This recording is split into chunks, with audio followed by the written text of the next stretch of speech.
City News.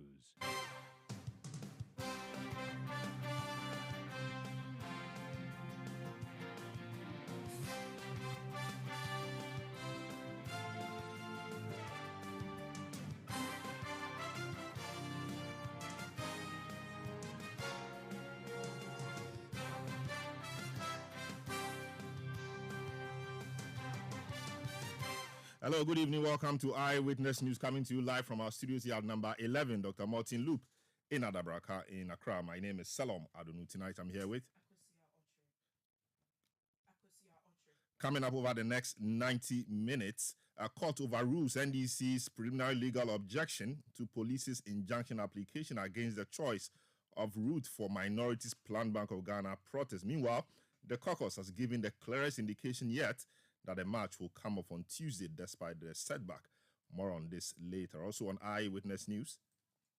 The president must push the IGP to step aside so that we can have an independent investigation into this matter, such that no one will be victimized.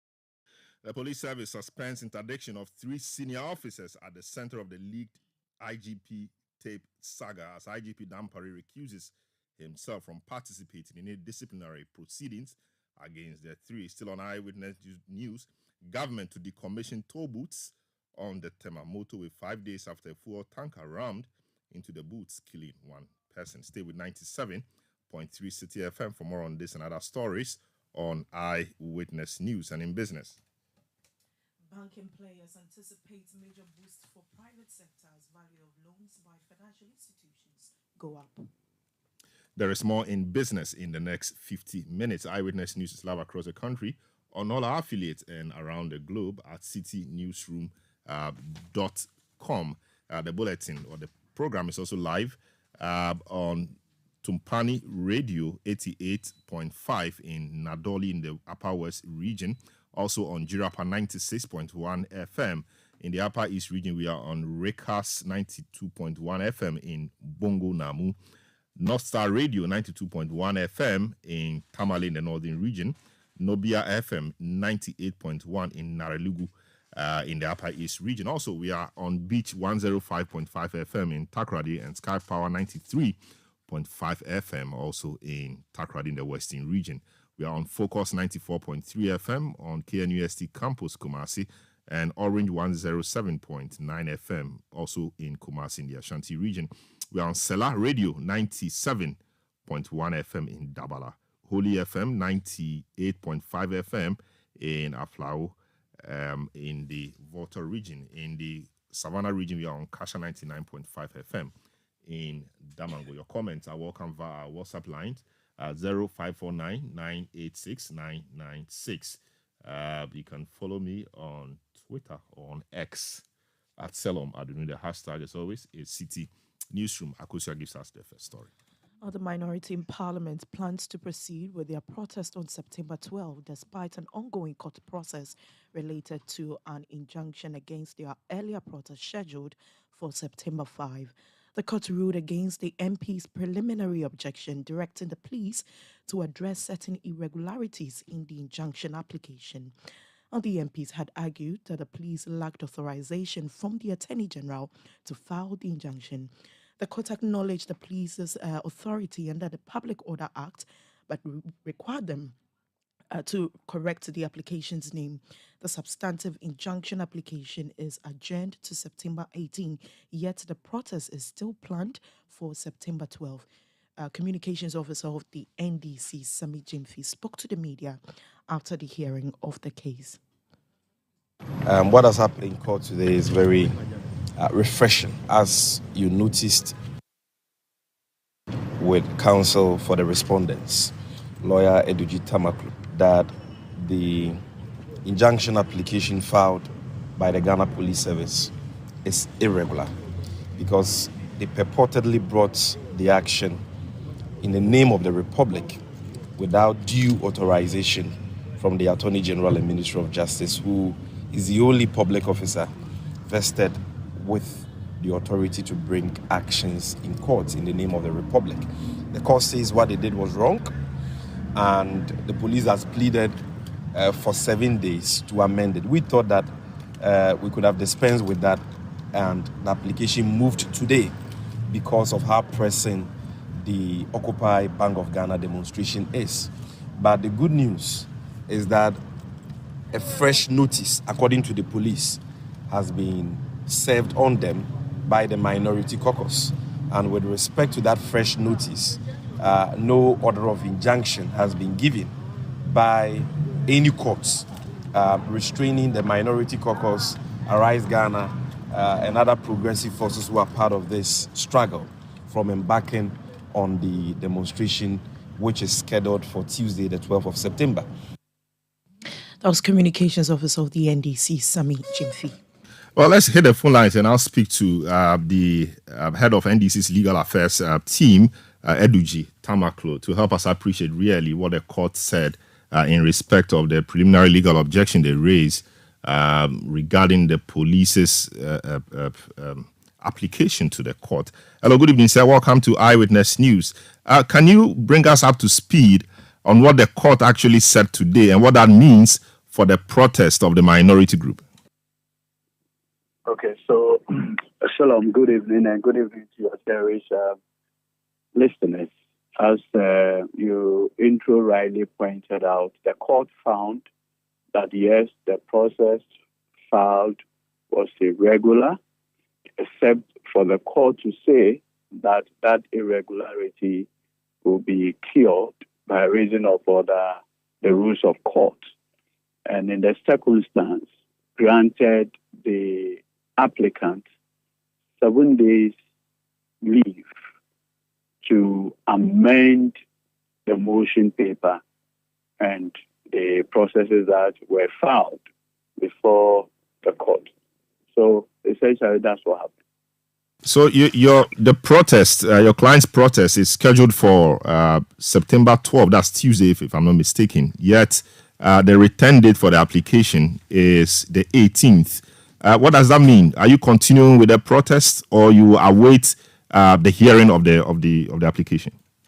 No. So as you are aware, the court gave the indication that in view of the leave granted to the police to do the necessary amendment, what it means is that they have to file the amended process.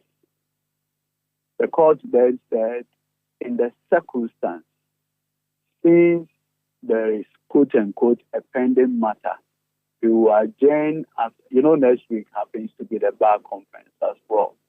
So in the circumstance, that is what they intend to do, is to adjourn the matter after, that's the Monday after the bar conference. I see. So in essence, there's nothing before the court. Is that what it means? When a process is considered irregular and same ought to be amended, what will be the legal effect until the amendment is done? No, you educate us. I mean, a lot more people are interested in knowing the effect. No, but I'm the one putting the question. So do as an honest.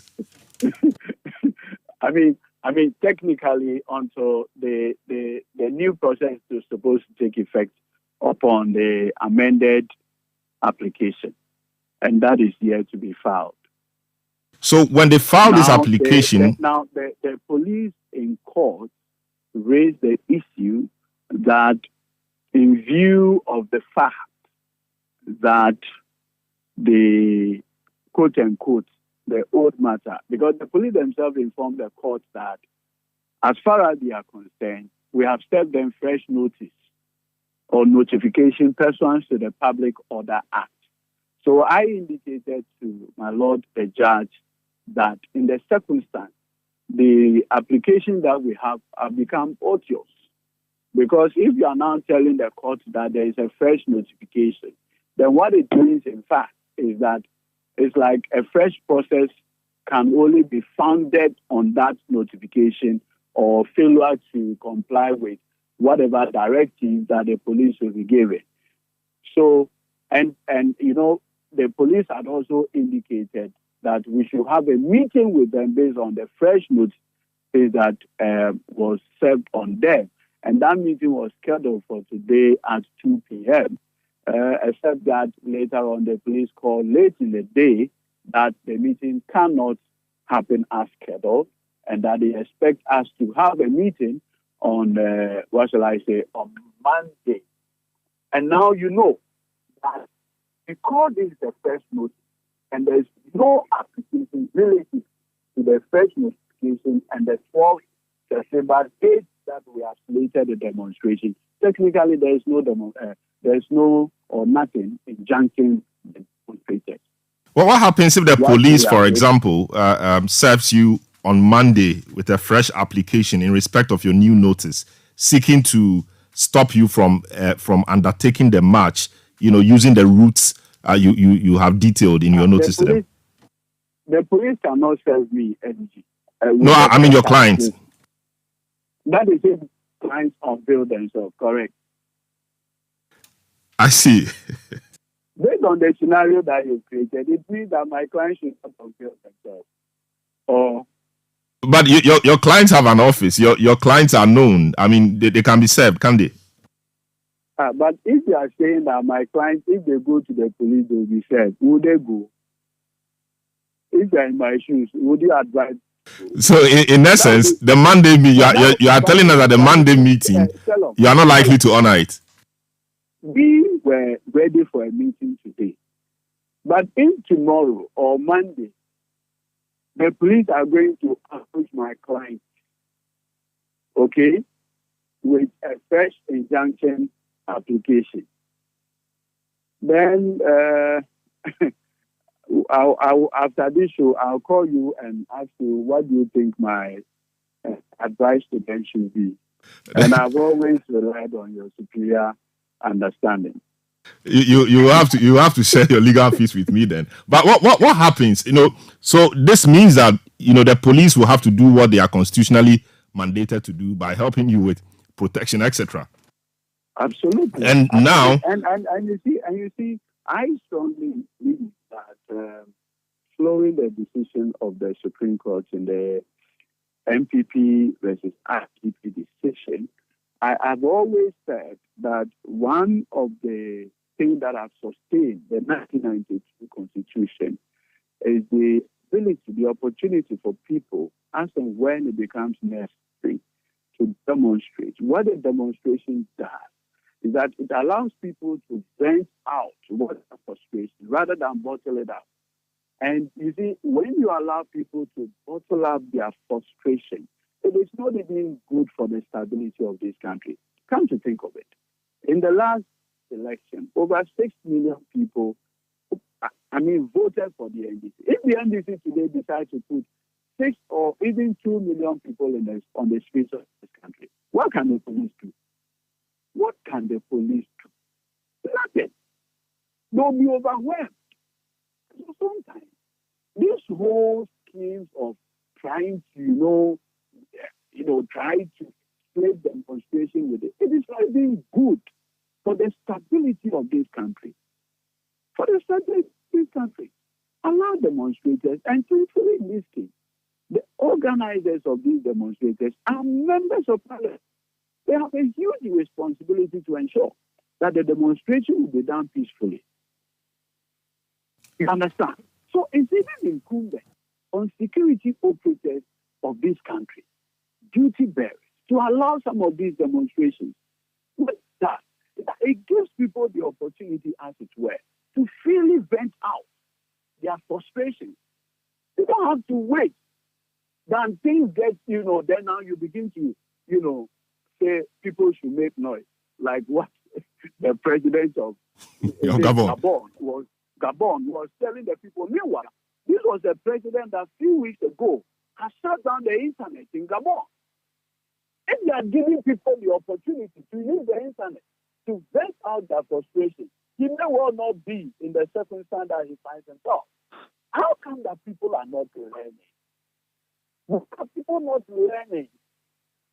Why are people not learning? Look, with the Honorable Atufose, the Honorable Bua, among others, leading this charge, these are duty bearers. These are members of parliament. They have a responsibility to ensure that things are done in accordance with law. pass by day the end. So you can be rest assured that these people are going to ensure that the demonstration will be peacefully done. This whole red herring by the police, there's been. I mean, if you bring some of the affidavits that they put before the court, ridiculous red herring. Oh, there has been terrorism, there has been so and so. So if you redirect the route and the terrorist decides to do whatever he wants to do, he can't do it. What bogus claims? These are the things that security agencies in this country think that by protecting a particular regime, they are offering national security. When you protect a particular regime, how is that a protection of the entire national security? No, you are rather undermining. And so we need to draw a clear distinction between regime security and national security. You are not doing anybody any good. And that is why I strongly believe that the police must do proper assessment of some of these. Call the organizers, possibly bond them. Tell them that, look, all these facilities, the security and others, are in your hands. Do that. And that, for me, is a better thing. Look, the NDC minority in Parliament have the capacity, 137 MP. Each one of them has a police protection. And many others that will provide protection for the whole be demonstration. And everything will be done in accordance with law. So away from all these fanciful, and sometimes outright, conjecture by the police just to frustrate who be demonstrators. When you do that, you are allowing people to bottle up their anger. How is that beneficial to the security of this country? But I think the point is that they just do not approve of the route or the route you have chosen, not to prevent you from embarking on a demonstration. They suggested an alternative route.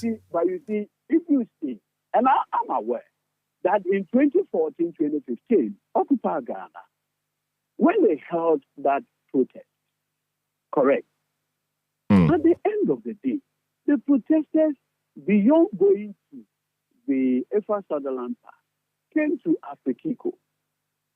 So, look at the distance from Afrikiko to the seat of government. Less than 100 meters, correct? How do you then say that in 2015, demonstrators can go right and even went to the seat of government and presented, I recall vividly, Dr. Valerie Sawyer, Omane Boama, Dr. the Honorable Communication Minister there, came to the Flagstaff House and received the petition from the organizers of the Occupy Ghana. Was there any security breach? None whatsoever. In fact, they came as far as coming to the Afrikiko and even ate pizza and cut it thereafter. You understand? Did anything happen? Nothing. So when from this sudden thing by the police, anytime demonstrators come, it's like the whole government is paranoid. I mean, if you are doing the right thing, why are you paranoid? Why are you afraid, Mr. Kufado? Allow people to genuinely. Well, I think it's a police service. I mean, not Akufado necessarily. The police service thinks that. I mean, the public will be better served if you change the route. I've always maintained, fellow. Now listen, our president, if of all the things that he's gained notoriety for, it's the fact that he's led countless demonstrations in this country, correct? How come that under his regime, there has been spirited attempts by the police to stop people freely exercising this constitutional right? It is either one excuse, today, and I have to go to court on countless occasions to oppose prohibition applications and others. Why? Allow people to demonstrate. These are organizers. They will ensure that the right thing is done. And so the organizers also are conversant with the responsibilities bestowed on them by the law as they seek to lead this protest. That is why why the requirements of the Public Order Act that the organizers must notify the police, because you are at that point you've also become a duty bearer, that you must ensure that public order, public security, all of these things are factored in you organizing the demonstration. And so far, the evidence shows that people have allowed or have been allowed to demonstrate using the same route. I recall, in the last thing that I remember, when the people who went on demonstration, I think let my vote count, even the route that they agreed with the police, suddenly they decided to change that route. And that alone was a different matter altogether. In this case, there is no evidence whatsoever that having agreed on the routes to use, demonstrators and their organizers have shown bad faith by changing it midway. There's no such evidence. I mean, the rest is conjecture. So they'll tell you, we have done security assessment, and there is coup d'etat in the sub-region, and there is terrorism in the sub-region. What is that? What is that? Very well. Thanks so much, Director of Legal Affairs. So long. Yes. Before you take me off, the terrorist acts that have happened globally, respectfully, didn't happen while people were protesting. No. So when from all this dead area, playing on the emotional keyboards of judges, what is it? But terrorists really do not have a specific way of striking. I mean, they could take advantage of the situation. They could take advantage of the massing up of people for a political motive and do whatever they want to do. My learned friend, fellow. I mean, all this that you said is code.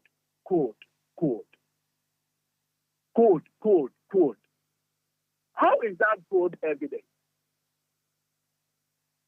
Beyond playing on the emotions of people. Respectfully. I see. We thank you. We'll be watching the space. Thanks so much, Edwidji Tamaklo, Head of Legal. I appreciate the opportunity. It's always a pleasure. Head of Legal for the National Democratic Congress, speaking to us on the court ruling today in respect of the preliminary legal objection they raised against the police's application for injunction against the planned protest. They say that notwithstanding the ruling, they're going ahead with the protest on September 12th, which is a Tuesday. Eyewitness News coming to you live from our studios here at number 11, Dr. Martin Loop in Adabraka and Accra. Your messages have been coming through, a few of them. This one from Jones Adoboy in La says, good evening, Salom. Demonstrations are the only lawful means by which citizens can vent their frustration and anger. But if they continue to use rough tactics to prevent it, get ready to blame yourself for the consequences, you say. Daniel Akpaleok in Sandema said the decision of the police to injunct the protest is another cunning attempt to shield the governor of the Bank of Ghana. It's clear that the police service is being manipulated by someone's in powers in government, you say. Fiam Nongo in Abo says the NDC must know that the court will surely support the police against them, so they must stand firm on these demonstration issues. Father Escape from Kenya Kumasi says, why is NDC so bent on demonstrating to oust the governor of the BOG? They always seem to care when they are in opposition. They should stop that hypocritical behavior. Zalix Dwayne in London says, BOG governor and deputies must go. Francis says, it's refreshing. He says, but they will turn around and accuse the court of bias on the same process. Just watch. You didn't tell us where you were texting from. Eyewitness News on 97.3 Citi FM. We take a short break, return, and do some police matters. Don't go away. Eyewitness News. Be there as it happens. You know, Papa, see that? And it's rickety car. Hey, Papa! Bobo, so how your engine now? It is half man, half amazing. Thanks to Cause and you can feel better energy. Can't touch this. Actually, guys, so Sancho's engine just died like that. Yes, so somebody managed to convince him that there is a better engine oil than Quartz, and he switched. Sancho Panza. Now, which engine oil can be better than Quartz? No other, my guy. Quartz with its age-resistant technology, it keeps your engine younger for longer. Now you know. Have you guys seen the new bottle design? It's superb. Quartz 9000 from Total Energies there improves fuel efficiency. Why do you think Mr. Mane and Logoso have taken the Quartz Nation movement World Cup like that? Sorry. Chairman Mane. Quartz. Keep your engine younger for longer. Hello? My guy, tonight, what's up? What be the agenda? Bro, we enter town. We go pick level for 1957 bar. Then we go pre-game for Usu. After we fit enter streets, hit Alibar, then jam for some other side. But not necessarily in order. Last, we will take the last show enter club. More options in order. You know, see, but today be you the bill. Oh, you don't get problem. As I get Express Pay. With all your wallets and cards in one place on Express Pay, you get to chill and casa with no worries. Send money, pay bills, and transact effortlessly. Our 247 customer care is always available to assist you. Download Express Pay and enjoy life with the option of all options. Let your voice be heard on Eyewitness News on Facebook at facebook.com/Citi97.3, Twitter at twitter.com/Citi973, and Instagram at instagram.com/Citi973 with the hashtag Eyewitness News. Eyewitness News on 97.3 Citi FM. Now to some police matters. Security analyst Emmanuel Kutin has called on President Akufo-Addo to direct the Inspector General of Police, IGP George Akufu-Dampare, to step aside. Mr. Kutin believes that this followed by the creation of a commission of inquiry will help address the ongoing crisis within the Ghana Police Service. The police suspended their decision to interdict 3 senior police officers for their involvement in an alleged plot to remove the IGP, as revealed in a leaked audio recording. Emmanuel Kutin suggests that the decision to suspend the interdiction indicates that it was made solely by the IGP. He joins us on the line for some more details on the views he's expressed. Hello, good evening, sir. Welcome to Eyewitness News. What makes you think that the decision to suspend the interdiction is one made solely by the IGP himself? Well, Solomon, thanks for having me, and good evening to your cherished listeners. In fact, when I woke up this morning to another letter indicating that they suspended the interdiction that was carried out the day earlier, sent shocks waved within me and many security watchers. In the first place, in the arsenals of this country, we have never had an interdiction reversed within 24 hours. And even within the security parlance, we have nothing like an interdiction being suspended. Appropriately, is either lifted or is revoked. Having said that, Salom, if you look at CI 75 and CI 76 in its totality, okay, it's only 3 organs within the police setup that can do interdiction. One is the president, the other is the IGP, and the third is the disciplinary board. To the extent that an interdiction was given and within 24 hours, such was lifted, clearly shows that proper consultations were not done. And if you look at CI 75 in particular, giving the IGP the authority to interdict, it says there that he can do that arbitrarily.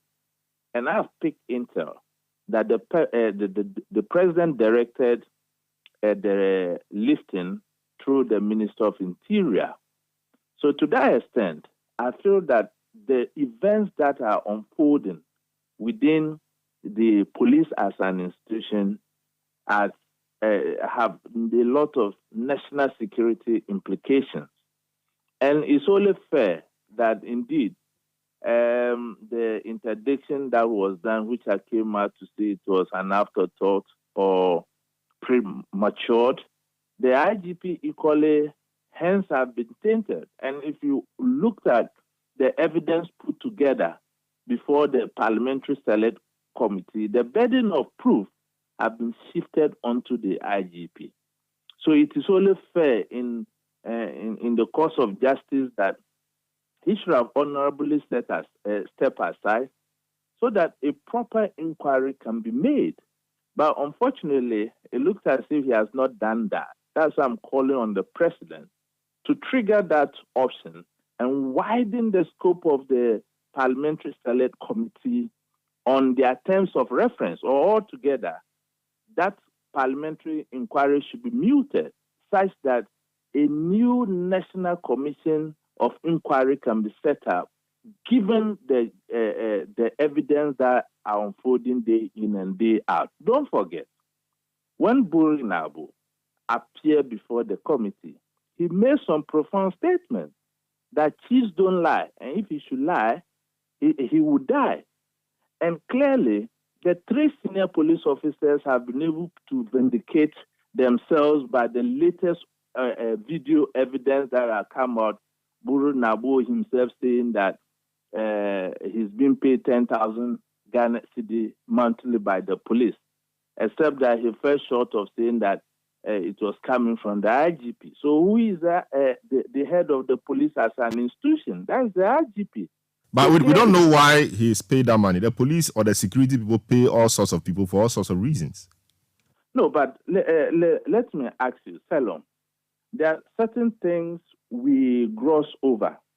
If you look at the Security Act, there are laid regulations with regards to why civilians will be drawing salary from the police service, where those regulations follow. What service is Buru Nabo rendering to the police as an institution that Buru Nabo is entitled to 10,000 Ghana cedi every month?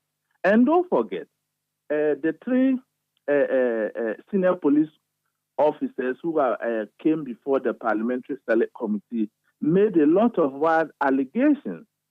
Let me ask you, Salom, what is the pay of a superintendent or a chief superintendent in the Ghana Police Service that the same institution can afford to give a civilian 10,000 Ghana cedi every month? For what work done? And events that are unfolding, they are so scary, and the future is so pregnant. So as security watchers, if we continue to play the ostrich and we don't call a spade and do constructive criticism such that it can inure to some form of reforms within the police, our security architecture, the better for us as a democracy. Don't forget, Selom, the police are not alone in this matter. If you speak to other allied security agencies, they face similar challenges. And I want us to averse our mind to something, Selom. When this audio leaked and Buru Nabo appeared before the committee, he said that the 3 senior officers were conspiring to remove the IGP from his post. At that time, everybody believed Buru Nabo. Is that not it? So at what point would the same person come and say that he draws a salary of 10,000 every month from the police service, and this one will say that he's not credible? So I'm happy that I'm having this discourse with you. Do you remember when the audio first leaked? I came on your program and I made certain profound statements. And today I stand vindicated. I told you that the audio was authentic. That is the voice of Buru Nabo. And Buru Nabo is the serpent or leak tapes in this country. And made reference to Paul Afoko and Komna Japan, which they have not even recovered from their political stuff. I made reference to the ex-president, John Mahama, and this one. So I think that we cannot continue to doing the same thing and expecting different results. It's about time we pull the plugs. Make sure that whoever is found culpable in this saga is dealt with in accordance with the law. Don't forget, I'm not holding brief for COP Mensa, Superintendent Asari, or Superintendent Jedu. I don't know any of them. I've not physically interacted with them. But as a security watcher, I feel that I'm duty-bound to constructively criticize issues of security that will inure to policy reform. And that is exactly what I'm doing. And with the events that are unfolding, I'm sorry to say that the Parliamentary Select Committee will not be able to do a good job. Even if you look at the banter from the NDC and the MPP side of the committee members, it looks as if politics is at play there.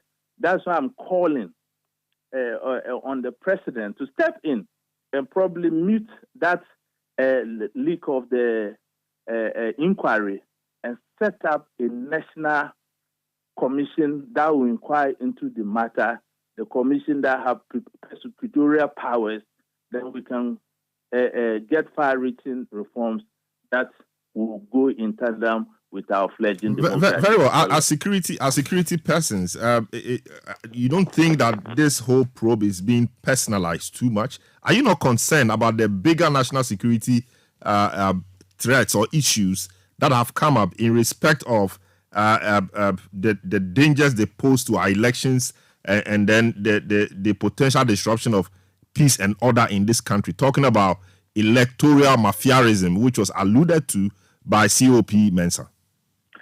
So I'm very happy you have brought this angle. Unfortunately, we are not talking about personalities. We are talking about the office of the Inspector General of Police. And anybody could have been in that office. And given events that are unfolding, we've had various IGPs in the past. And don't forget, in every institution, you get these conflict management issues.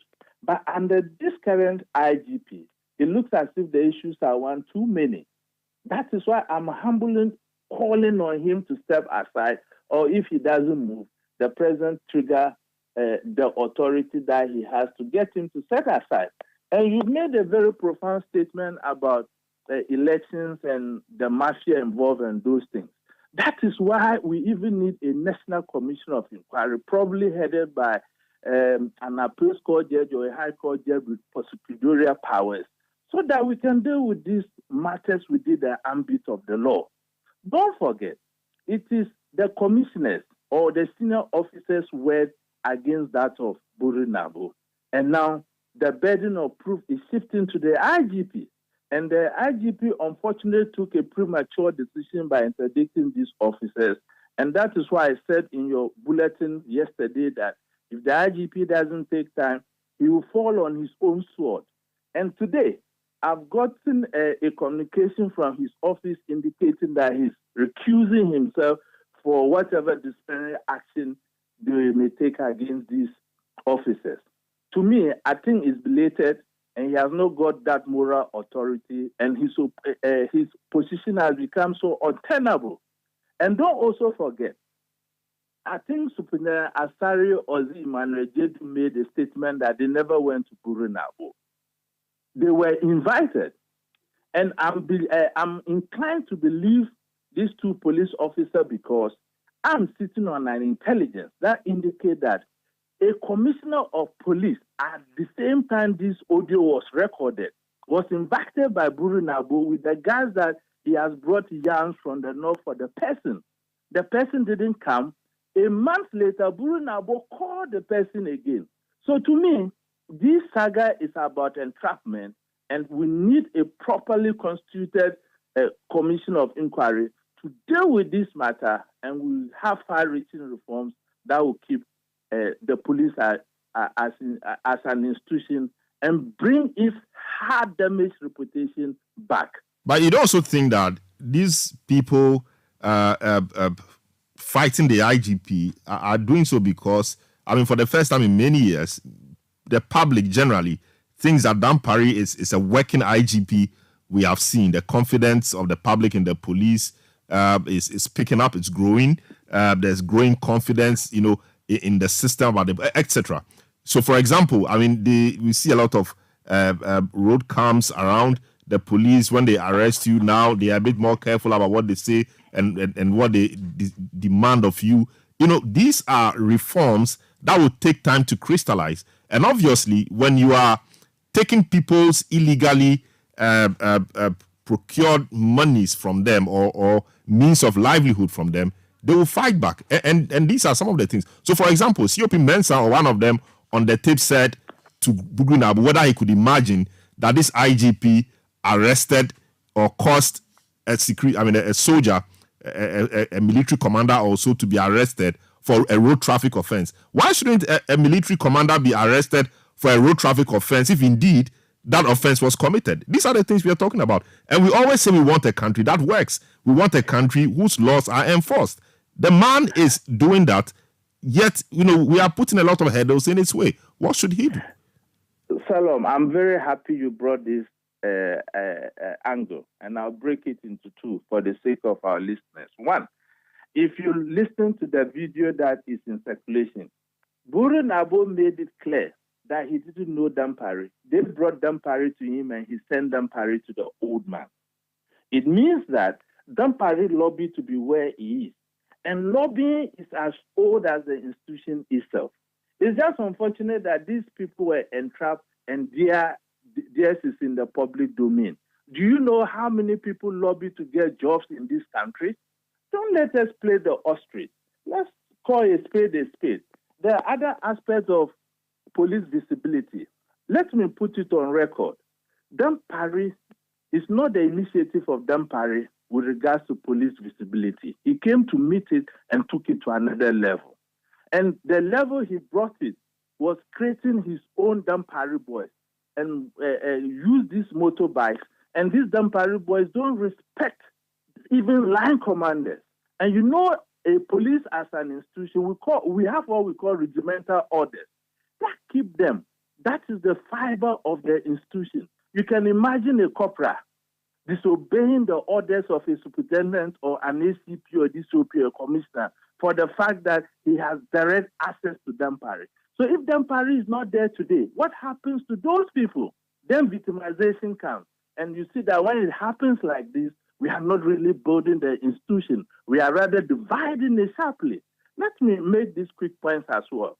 Look, the K9, the horses, and the cold case stuff, they were all there, except that he came to bring that to a different level. But Salom, let's look at this thing. Let's go to our Road Traffic Regulation Act, okay, about the use of Okada. Do you remember when this Okada case started in this country? We had several debates about it. If you look at our road traffic regulation, it flaws it. But because of political expediency, we allowed it to flourish. Today, we have military people, police personnel using motorbikes, even though what they are using it for is a good thing for the country. They are violating the very laws they are supposed to enforce as peace officers. Go to the Road Traffic Act, whether it allows the use of Okada or motor vehicles on our roads.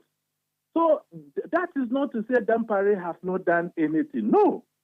But then, if you look at the upheaval, the conflict situation within the service, I think that his position has simply become untenable. And the sooner we look into that, look at processes that will lead to reforms, the better for the institution. Very well. Thank you so much, the venerable Emmanuel Kutin, security analyst, for speaking to us on this matter. Eyewitness News on 97.3 Citi FM. A lot of you have been commenting on Emmanuel Kutin's views. This one from Courage in Kumasi says, good evening. I honestly disagree with your security expert who just spoke. He has a different negative agenda against the IGP, you allege. General Ortega says the charade and facade by the police is a grand agenda to deceive us. The strategy of breaking the eight is unfolding in our eyes. What is suspension of interdiction in public service? We need salvation in Ghana, you say. This other one says, from Cyril in Kaswa, says, I know this is another way they want to use to remove the IGP, asking him to set aside. Disgraceful, you add. This other one from Muhammad says, good evening, Salom. Please, the call that the IGP should be should stand aside or should be made to stand aside is not the best. If the IGP is made to stand aside, the people would achieve the target of getting him out of the way. That is what Muhammad in Tamale has sent to us. Eyewitness News on 97.3 Citi FM. Akosua gives us more stories. Now, officials from the Ghana Highway Authority under the Ministry of Roads have joined forces with contractors to evaluate the current state of the motorway toll booth, I beg your pardon. Now, their objective is to pave the way for smoother traffic flow in light of the tragic incident that happened on Sunday, which resulted in the loss of one life. This project is divided into two distinct phases. Phase 1 will involve the installation of solar street lights, enhancing safety on the motorway. Phase 2 will also focus on the removal of toll booths as both ends of the motorway. Now, the cost exceeds 1 billion Ghana cedis. This is according to the Ghana Highways Authority. All right, so let's hit the phone lines and speak to Pearl Satekla, who is head of public affairs at the National Road Safety Authority on this motorway matter. Hello, good evening. Welcome to Eyewitness News. So, what is the trigger for this work? The trigger really is because of the accident that occurred on the motorway, which claimed one life. I don't know what the interaction between the National Road Safety Authority and the Ghana Highway Authority is being in respect of clearing the motorway of the toll booths. Can you tell us, what the interaction between the two sides have been and why it's been so difficult moving the toll booths away from the ones they were no longer in use? Thank you very much, and good evening to your cherished listeners and to your good self and your colleagues at the studio and to all road users. As you rightly said, several or few crashes have happened at the abandoned toll booths for some time now. Concerns have been raised by citizens and stakeholders. Initially, as we all know, the minister decided to use the abandoned toll booths for urinals. Then upon consultation and engagement, we advised against it because it could still develop into this unfortunate tragic event. And so we decided together that we'll use it for police barriers. It couldn't come on. And so we're just waiting for its demolition or otherwise.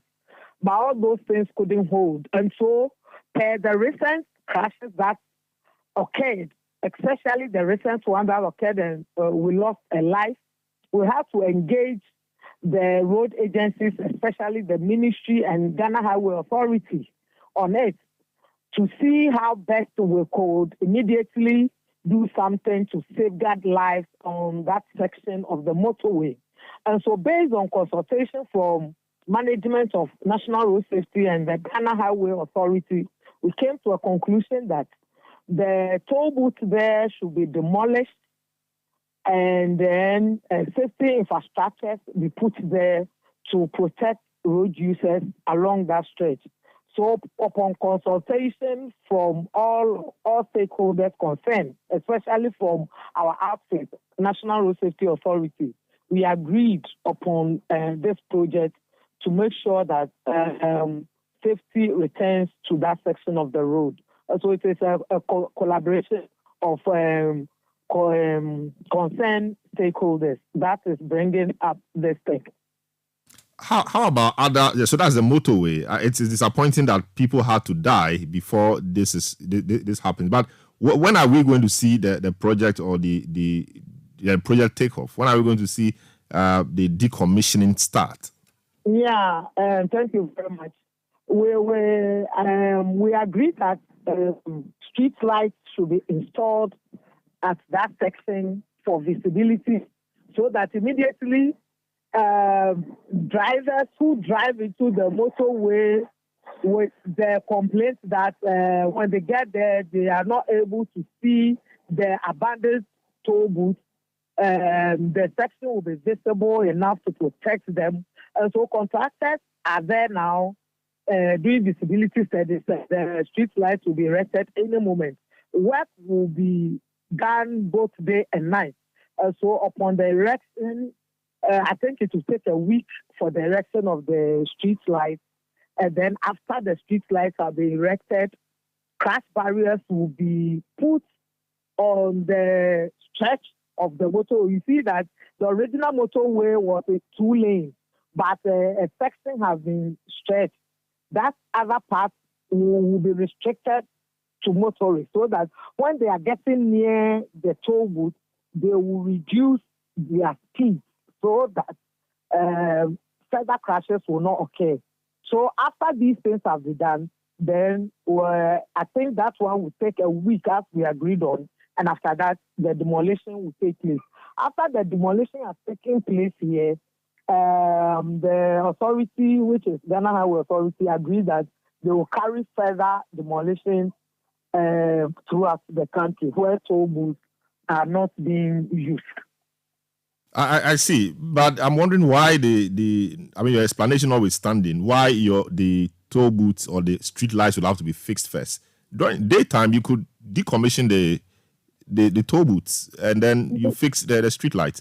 And in any case, can the two be done simultaneously? Because the electricians and the other people who will be fixing the street lights are very different from the people who will be clearing the place of the toll booths or will be decommissioning the toll booths.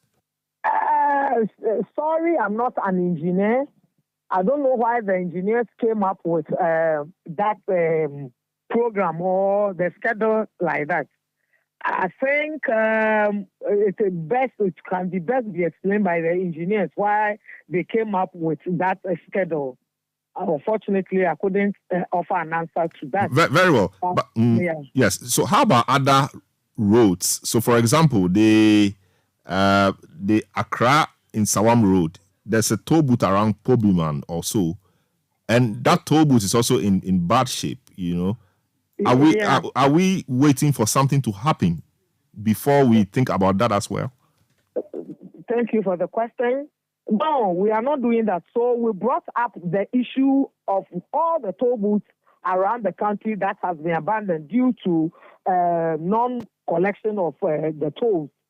So they are, there were no budgetary preparations before that. So they are taking it one after the other. So the immediate one is the motorway one. Immediately, the rest will also follow simultaneously. We discussed all that.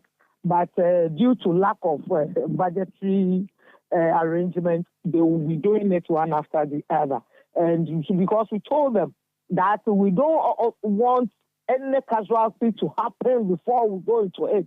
It will show activity on our part. So we couldn't bear that. So they have agreed to do it after the other. And so subsequently, after this one, we'll be seeing other ones being demolished. I see. That's good. A final one before you go. A texter wants to find out how you are going to make sure that the street lights that will now be installed are not stolen. Because normally that's what we hear, that the street lights are installed a week, two, they don't work again. You check the bulbs or the lights have been stolen. How sure are we that this is not going to happen? Are we putting in place any measure? Of course, you are not the Ghana Highway Authority, but you have a role certainly to play in that. Is there any such plan to ensure that the street lights are not stolen? Thank you very much. This is an important question we've been dealing with. When we have engaged all the road agencies concerning our traffic lights and our street lights that are being stolen.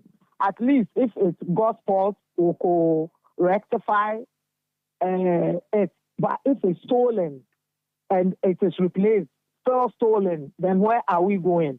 And so upon that, we engage Ghana Police Service also, and we'll task them to monitor. They have some cameras that they use to monitor the whole country. We've asked them that anything that is fixed new, what is going on in the country, their cameras should be directed, concentration should go there. One, that is what we've done. And we are also using your medium to ask all Ghanaians to police these things. These things are state-owned money that we use to put up these things. It belongs to all of us. So I think we should all be policing these things. we know the police will complain, will put that thing before them, and they'll be doing their part. But sometimes, if you suspect somebody fidgeting with safety furnitures on the road, you should be bold enough to approach the person. And I think if the person is a genuine contractor or somebody who has been employed by the road agencies, the person will be alarmed and will not do it. And so as far as we are concerned, although the police have a duty to bear there, we should all be concerned, especially media. We should just be saying it and be watching it and be querying people and questioning people who we see around such facilities. I think our concern should be more directed there. But in officially, we've reported, we've started with police, we've engaged them, and we've told them that they should redirect their attention to such things so that the new ones that will be erected will not be stolen by the thieves that continue to steal these things and are not functioning on the road. So we are hoping that the police, as we know them to be, will start monitoring such facilities alongside their general security duties that they perform. Very well. Thank you so much, Pearl Setekla, Head of Public Affairs at the National Road Safety Authority, for speaking to us. This one, message, King George from Luton, the UK, says, "Good evening, City. It's a shame that leaders of my Ghana act in a manner leaving lots to be desired. So the Roads and Highways Minister didn't know that the abandoned toll booths were a death trap until their life is lost. If this happens in the UK, the minister would be interdicted and prosecuted. Bad leadership from the top to the bottom. God save Ghana." You say. We'll take a short break, return, do business, and do point blank. Don't go away. Eyewitness News. Be there as it happens. When shopping for a dress, you say, of course, a low burst line, a little tight by the hips, covered sleeves, off shoulder, definitely. But when buying anti-malarial drug, you say, is it not malaria? Give me whatever is available. Choose your malaria drugs the same way you choose your dress. Always ask for Coartem. It's also available in cherry-flavored dispersible tablets for children. Don't gamble with malaria. Choose right. Choose Coartem. If symptoms persist after 3 days, consult your doctor. Malaria testing should be done before treatment. This advert is FDA approved. Yeah, Charlie, so many vibes na bontin father man sanaba. Ma many papa nyanum na do for mo fie ni mo akwentum. Hwe bibia anya so amani ska ko fie si fancy da na fie for abefo jawisi no parking. Ebe men sujai casa. Thanks to Sukasa, how to nyina atwa. Hwe Sukasa si adan abroni for an affordable luxury homes. All more 2, 3, 4 bedrooms. Where you're fully gated or grants and communities. Or more malls, clubhouse, and all social amenities. Plus 24-hour security. Almost our flexible payments. And yeah, no my dear Dal Casa. Plus 100% guaranteed cashback. Yes, 100% guaranteed cashback. No quick unanswered stories. Contact Sukasa right now through phone calls or WhatsApp on 030-296-0865 and 055-369-7886. Charlie social media so more, baby. You can find them on Facebook, Instagram, LinkedIn, and YouTube at Sukasa GH. Email Susie at info@sukasa.com.gh. Sukasa, building on trust. Get the details. Every significant financial transaction, every market movement, and all the policies that affect your business. City Business News. Be informed. It's time for City Business News on Eyewitness News, powered by citybusinessnews.com. I am Akosia Ochre. Let's settle for the details. Banking consultant Dr. Richmond Etuahin is optimistic that the increase in the value of secured bank loans by 15.5% will have a positive effect on the private sector. Dr. Etuahin believes this increase recorded by banks and specialized deposit-taking institutions is due to the access to more loans following the closure of the bonds market. Data from the Bank of Ghana's 2023 second quarter collateral registry report showed the dominance of banks accounting for 83.7% of all loans, which amounts to 4.9 billion cedis compared to 4.3 billion cedis recorded in the same quarter of 2022. Yes, Dr. Richmond Etuahin speaking to City Business News. It is a good news for the private sector. the SMEs, and all those who need facilities to expand their business or to grow their business. So for me, it is a very good sense of direction.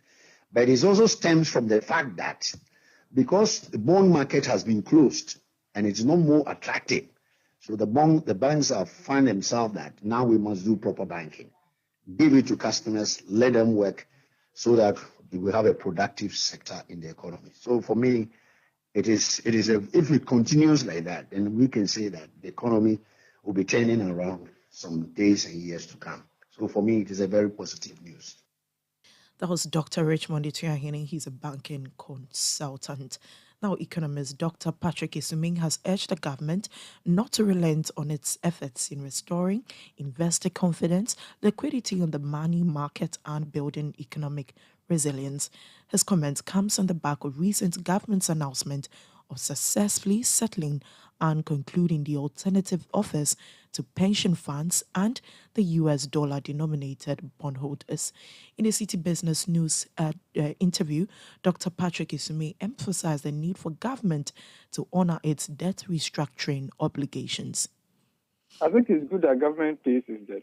The idea that government is paying off its debt, and in particular people that it has explicitly excluded from the EDEP, and promise them that he's going to pay. It's good for the government's own integrity and credibility that he's paying. Does this mean that confidence is flowing back to the Ghanaian economy? Not necessarily. I think the sort of things that we need to see for the confidence to come back to the Ghanaian economy, I don't think we've seen it yet. The economy is still in serious trouble. The indicators are still very weak. And even though the government and the IMF have been talking up the Ghanaian economy to the extent of suggesting that we've turned the corner, we really haven't turned any corner. I think things have improved from last year.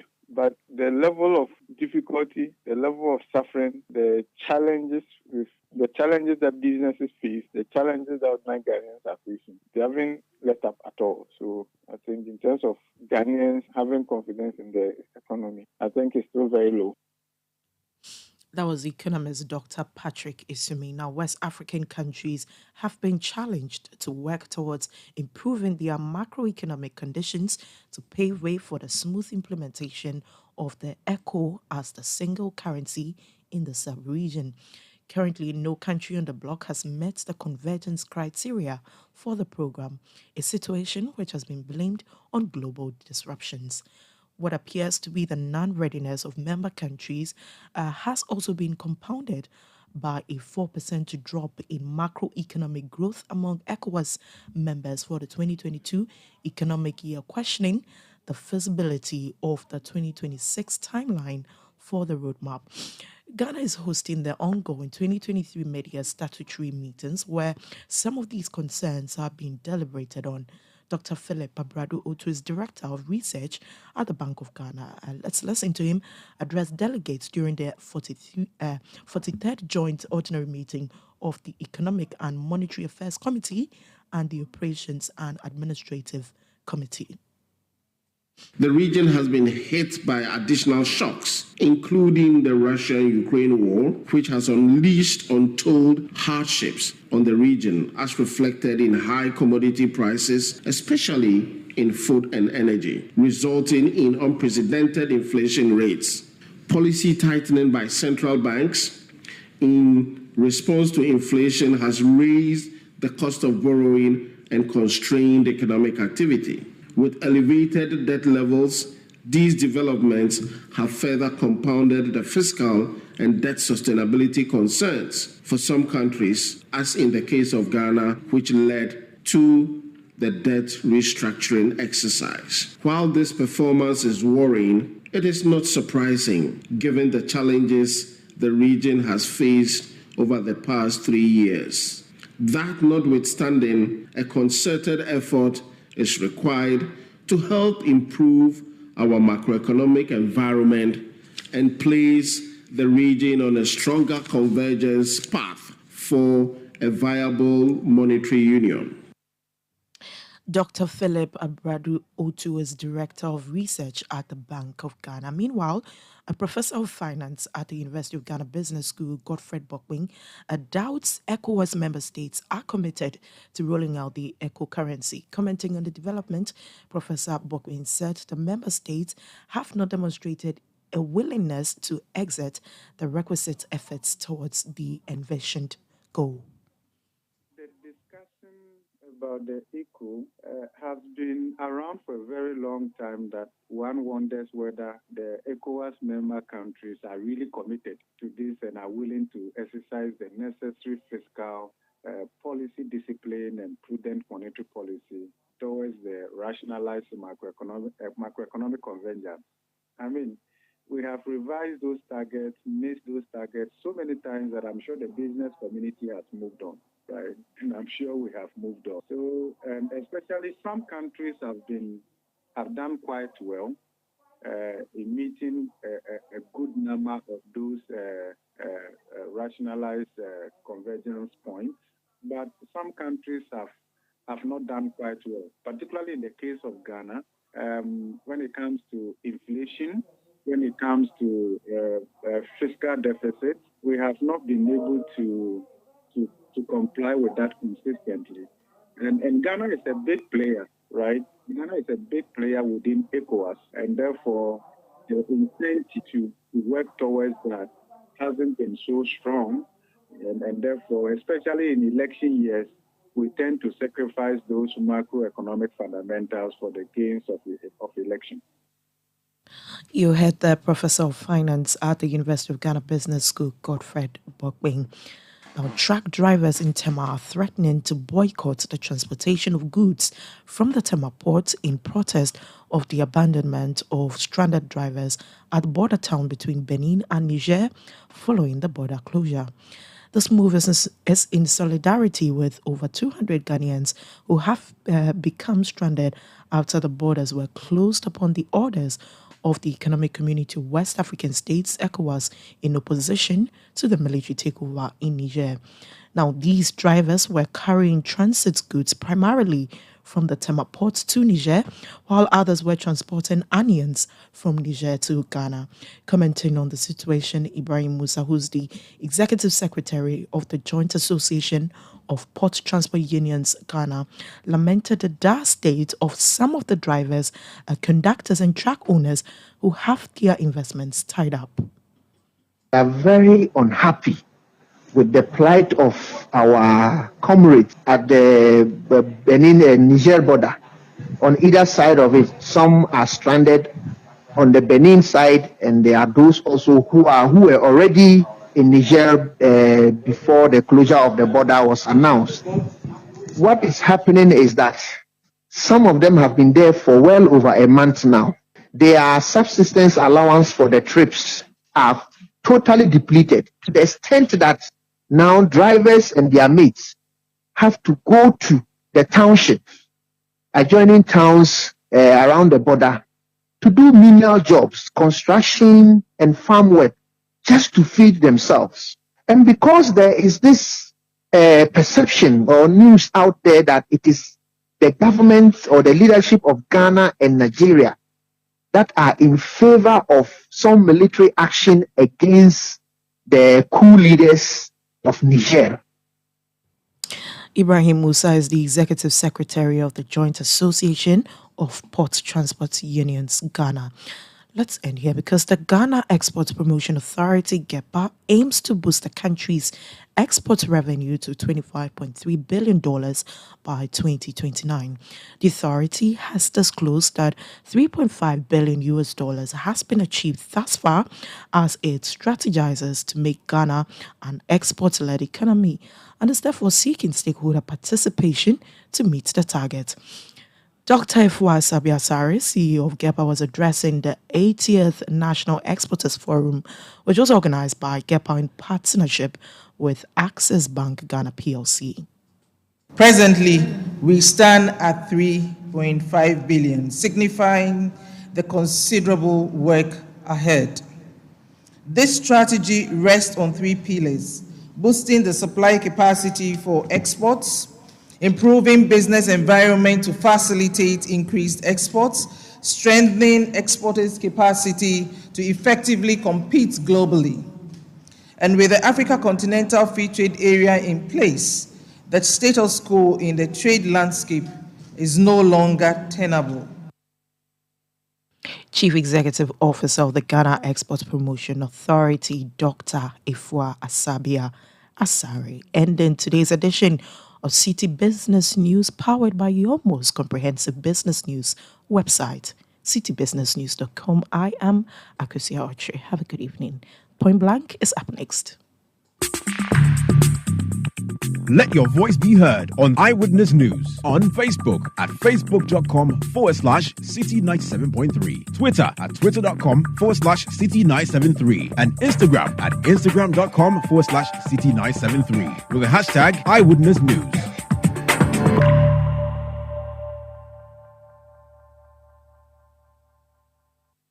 You know, Papa, see that?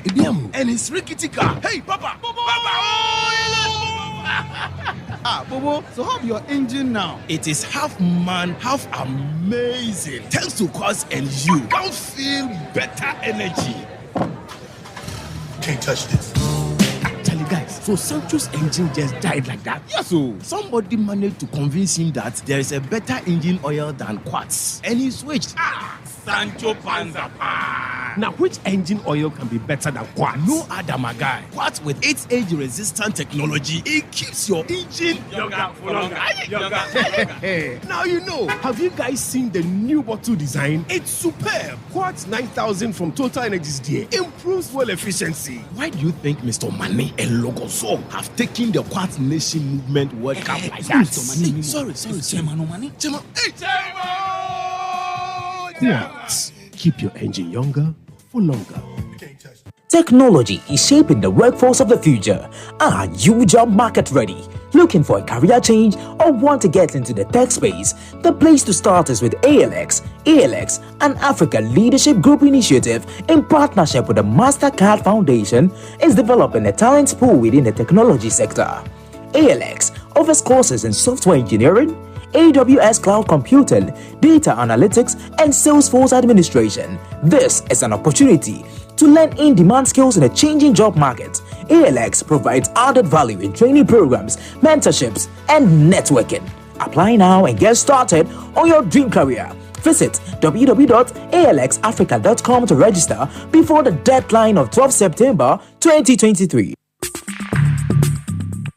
Let your voice be heard on Eyewitness News on Facebook at facebook.com/City97.3, Twitter at twitter.com/City973, and Instagram at instagram.com/City973 with the hashtag Eyewitness News.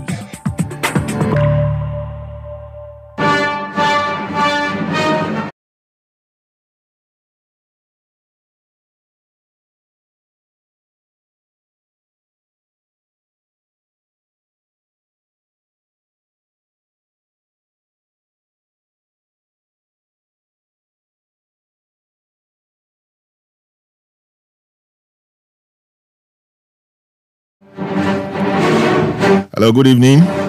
Once again, this is Point Blank on Eyewitness News.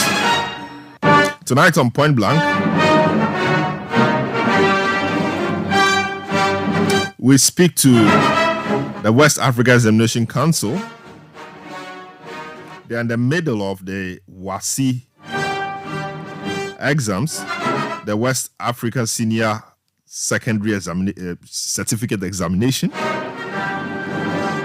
But they saw the need to hold a press conference to provide some updates on the conduct of the exams. Head of Public Affairs of that institution, John Kapi, joins me live to provide some more updates on what they've been telling the public. Hello, good evening, sir. Welcome to Point Blank on Eyewitness News. I mean, the exam is ongoing. I understand the exam will end sometime towards the end of this month. Why was it so necessary for WAEC to hold a press conference midway or midstream to address what? Thank you very much, and good evening to your listeners. I think before the examinations began, we held a press briefing, and we told everyone that we'll be giving updates. It's part of our policy to give regular updates on what is happening around the country as far as our operations are concerned. I see. So what were some of the highlights, or what have you seen so far in the conduct of the examination? Well, we've seen two things. One, we'll look at the positive side first. There are a number of the schools that we visited that have exhibited, adherence to the rules governing the conduct of the examination. We've observed a lot of composure on the part of the candidates. We've also seen a lot of decorum on the part of supervisors and invigilators. But there are others also that have given us a lot of cause for worry, because there have been cases of, collection of monies from the candidates by teachers with the promise of assisting them. And so that seems to give the children or the candidates a certain sense of, ownership of the examination, and they want to be allowed to have their way with everything. I see.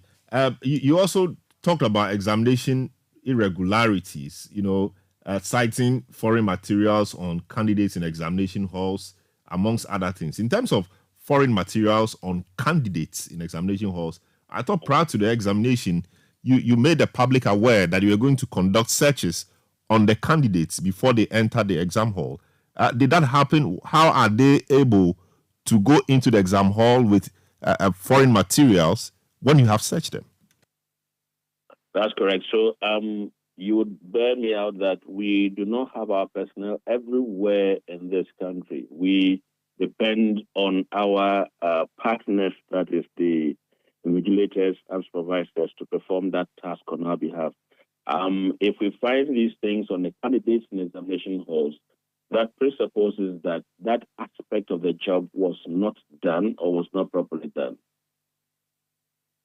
I see. You also say that you realize that snapshots were taken of the question papers and circulated via social media, WhatsApp platforms and Telegram channels particularly.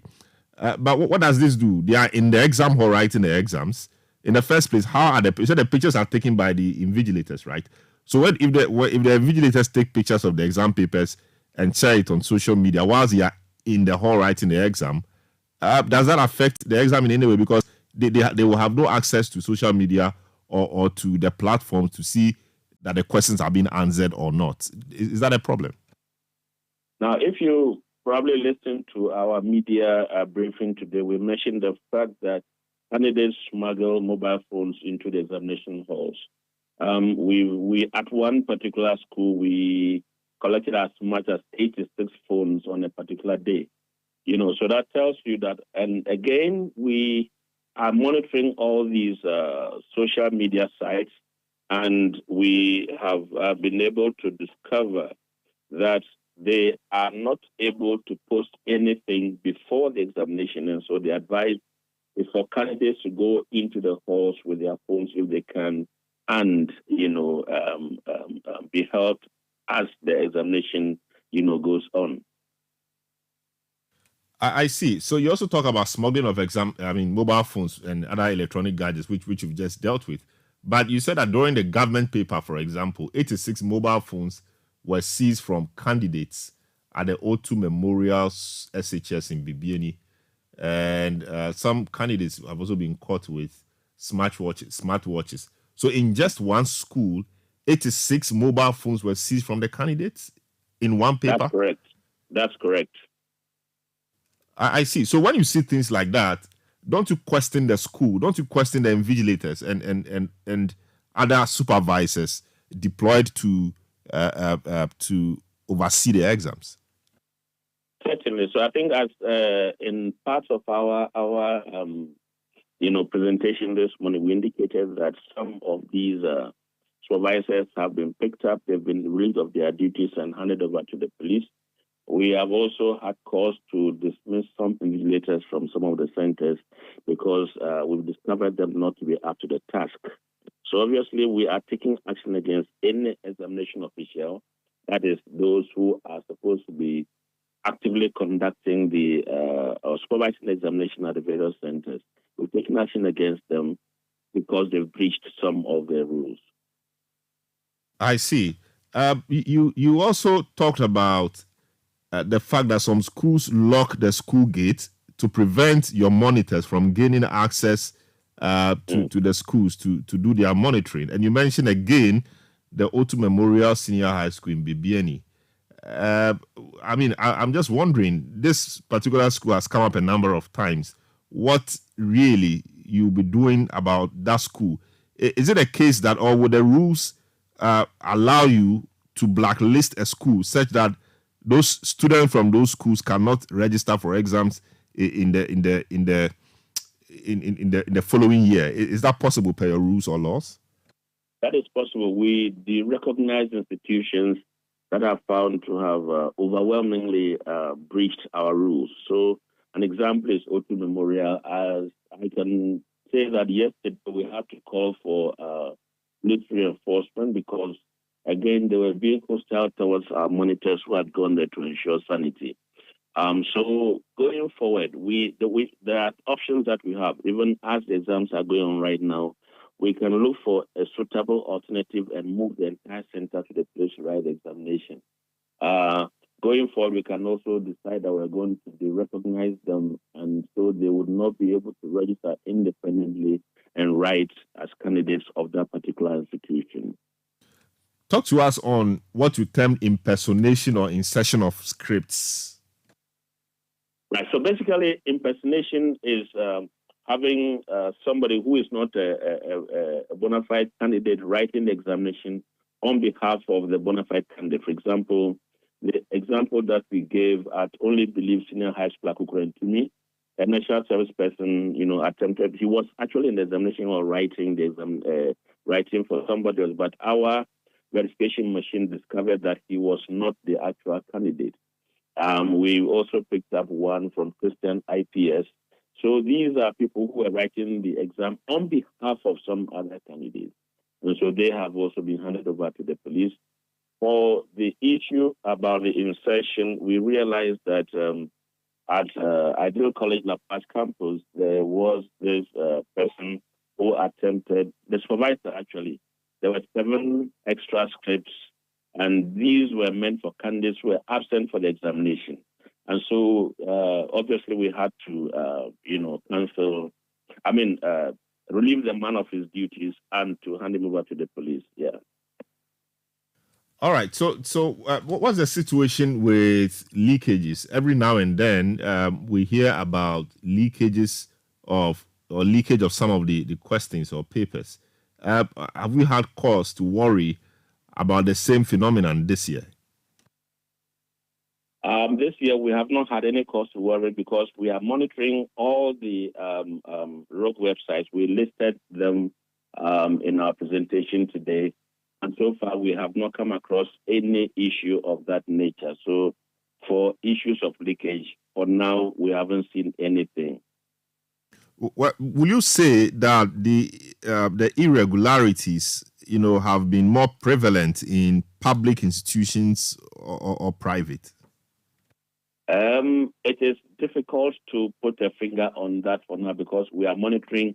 As I'm speaking with you, I'm still in the office monitoring the reports that are coming. So it is probably after the examination that we'll be able to do the analysis and see, which ones are more prevalent than others.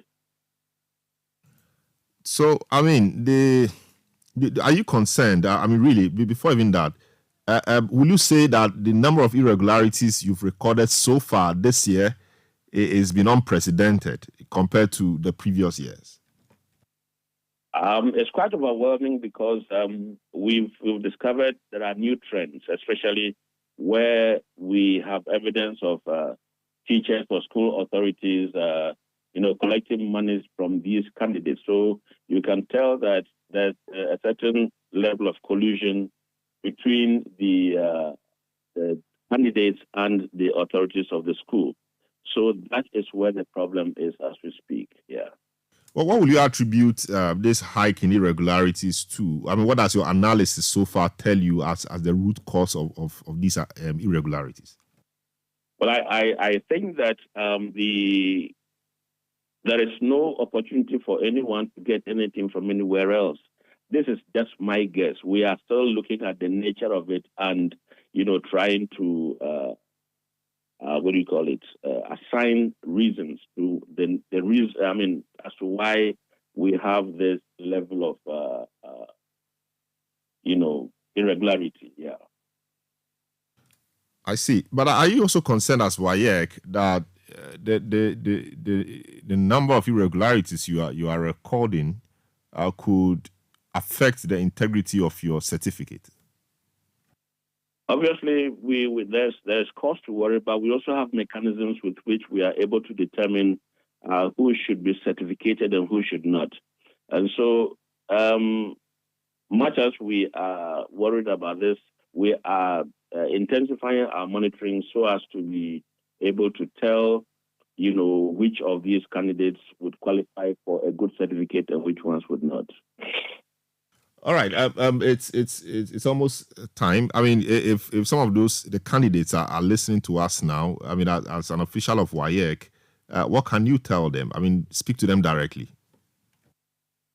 Well, for all our candidates who are taking the examination, my appeal is a simple one. The examination is nothing that is dropping from heaven. It is something that you have studied about. It's something that you've been through for the past 3 years. And so it is possible for you to pass your examination without soliciting support from anybody. Remember that any form of cheating breaches our rules, and anybody who is found culpable will face the law as expected. I see. We are grateful. Thank you so much for speaking to us. John Kapi, head of public affairs at the West Africa Examination Council. They gave some updates today in respect of the ongoing WASI exam. And they said that the press conference they had today was in line with a promise they made earlier that they'll be giving regular updates about the examination once it started. So today was one of those. I'm not sure if we are waiting another one except something drastic happens. And they, of course, they've had cause to worry about the level of irregularities they are seeing in the exam. And I asked him what he feels that is attributed to, and he said it's too early to tell. But of course, that's the situation. This Eyewitness News, we've been live from our studios at number 11. Dr. Martin Loop in Dabraka in Accra. Show has been produced by Nana Kobina Wilson, Beverly London, and Sami. We have a production assistance has been given by Daniel Kwashi. Social media production has been given by Daniel Anyoriga Bugri. Earlier you heard Akosi Ochri. My name is Salom. I don't make a date with me tomorrow at 9 a.m. for the big issue, and at 10 a.m. on TV for the big issue as well, where we discuss the topical issues for the week with very insightful guests engaged in very riveting conversations. My name is Salom Adunu. Have a good evening. Up next, it's Sports Panorama.